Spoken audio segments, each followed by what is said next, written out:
ಆಡಳಿತ ಸರಿ ಸರಿ ನಗಪ್ಪಣ ಕಾರ್ ತೆಗೆದಿಲ್ಲ ಕಾರ್ ಐತಿ.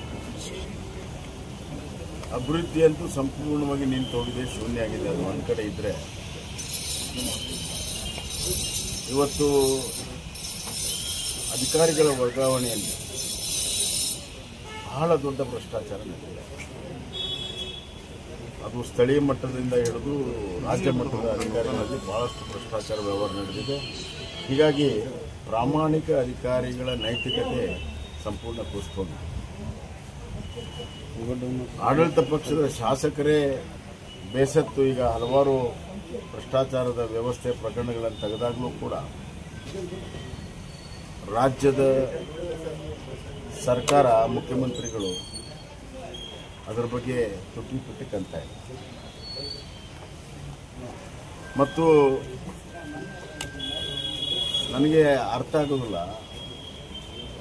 ಸಂಪುಟದ ಸಹೋದ್ಯೋಗಿಗಳು ಸಂಪುಟದಲ್ಲಿ ಚರ್ಚೆ ಮಾಡ್ಬೋದು, ವೈಯಕ್ತಿಕ ಚರ್ಚೆ ಮಾಡ್ಬೋದು, ಆದರೆ ಬಹಿರಂಗವಾಗಿ ಪತ್ರ ಬರೀತಾರೆ ಅಂತಂದರೆ ಈ ರಾಜ್ಯದಲ್ಲಿ ಸಂಪುಟದಲ್ಲೂ ಕೂಡ ಸಾಮರಸ್ಯ ಇಲ್ಲ, ಒಬ್ಬರಿಗೊಬ್ಬರು ವಿಶ್ವಾಸ ಇಲ್ಲ, ಮತ್ತು ಅವರು ಎತ್ತುವಂಥ ವಿಚಾರಗಳಿಗೆ ಸ್ಪಂದನೆ ಸಿಗೋದಿಲ್ಲ ಅಂತ ಹೇಳಿ ಬಹಿರಂಗಗೊಳಿಸ್ತಾ ಇದ್ದಾರೆ ಅಂತ ನನಗೆ ಅನಿಸ್ತಾ ಇದೆ.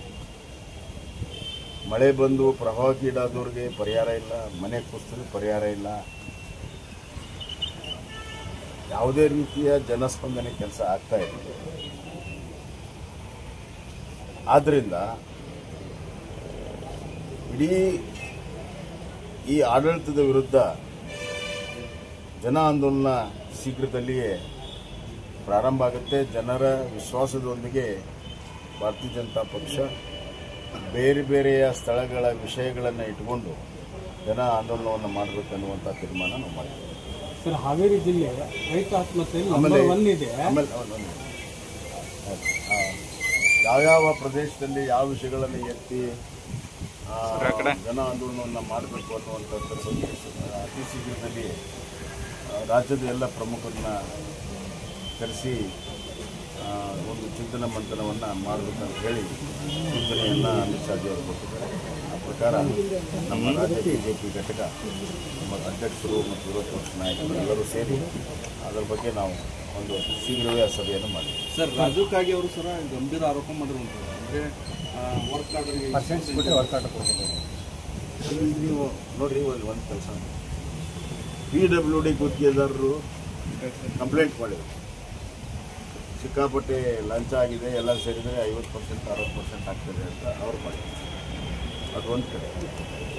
ಈ ಲಿಕರ್ ಶಾಪಿನ ಅಸೋಸಿಯೇಷನ್ದವರು ಸಿಕ್ಕಾಪಟ್ಟೆ ಹ್ಯಾರಾಸ್ಮೆಂಟ್ ಇದೆ, ಒಂದು ಲೈಸೆನ್ಸ್ಗೆ ಇಷ್ಟಿದೆ, ಮತ್ತು ಒಬ್ಬ ಅಧಿಕಾರಿ ಟ್ರಾನ್ಸ್ಫರ್ ಮಾಡಬೇಕಾದ್ರೂ ಕೂಡ ಹಣ ವಸೂಲು ಮಾಡ್ತಾರೆ, ಡೈಲಿನೂ ಹಣ ವಸೂಲು ಮಾಡ್ತಾರೆ ಅನ್ನುವಂಥದ್ದು ಅವ್ರು ಕಂಪ್ಲೇಂಟ್ ಮಾಡ್ತಾರೆ. KEB ಕಾಂಟ್ರಾಕ್ಟರು ಅವರು ಕೂಡ ಈ ಸ್ಮಾರ್ಟ್ ಮೀಟ್ರಲ್ಲಿ ಎಷ್ಟು ದುಡ್ಡು ತಿಂತಾ ಇದ್ದಾರೆ, ಜನರ ಮೇಲೆ ಹಾಕಿ 500-600 ರೂಪಾಯಿ ಇದ್ದು 4,000-5,000 ರೂಪಾಯಿ ಇದ್ದು ಮಾಡ್ತಾ ಇದ್ದಾರೆ ಅಂತೇಳಿ ಅಸೋಸಿಯೇಷನ್ದವರೇ ಮಾಡಿದ್ದಾರೆ. ಎಲ್ಲ ಅಸೋಸಿಯೇಷನ್ದವರು ಇವತ್ತು ಲಂಚ ಅವತಾರವನ್ನು ಬಹಿರಂಗಗೊಳಿಸಿದ್ರು ಕೂಡ ಈ ಸರ್ಕಾರ ಇವತ್ತು ನಾಚಿಕೆಗೆಟ್ಟು ಅದರ ಬಗ್ಗೆ ಯಾವುದೇ ರೀತಿಯ ಸ್ಪಂದನೆ ಮಾಡೋದಕ್ಕಿಲ್ಲ. ಎಲ್ಲರೂ ಕೂಡ ಇದರಲ್ಲಿ ಭಾಗಿಯಾಗಿದ್ದಾರೆ ಅಂತ ಸ್ಪಷ್ಟ. ರೈತ ಆತ್ಮಹತ್ಯೆಯಲ್ಲಿ ಹಾವೇರಿ ಜಿಲ್ಲೆ ನಂಬರ್ 1 ಇದೆ. ನಿನ್ನೆ ಮಾಧ್ಯಮದವರು ಪ್ರಶ್ನೆ ಮಾಡಿದ್ರೆ ನಾ ಬರೋಕ್ಕಿಂತ ಮೊದಲೇ ಇತ್ತು ಅನ್ನುವಂಥ ನಿಟ್ಟಿನಲ್ಲಿ ಹೇಳ್ತಾರೆ.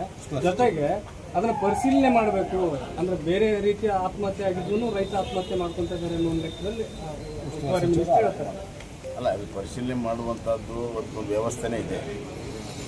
ಆತ್ಮಹತ್ಯೆ ಆದ ತಕ್ಷಣವೇ ಅದು ರೈತರದಿದ್ದರೆ ಅದನ್ನು ನೋಂದಾಯಿಸಿ ಅದರ ಬಗ್ಗೆ ಸಾಲ ಸೂಲ ಎಸ್ಟೇಟ್ ಕಮಿಷನ್ ನೇತೃತ್ವದಲ್ಲಿದೆ.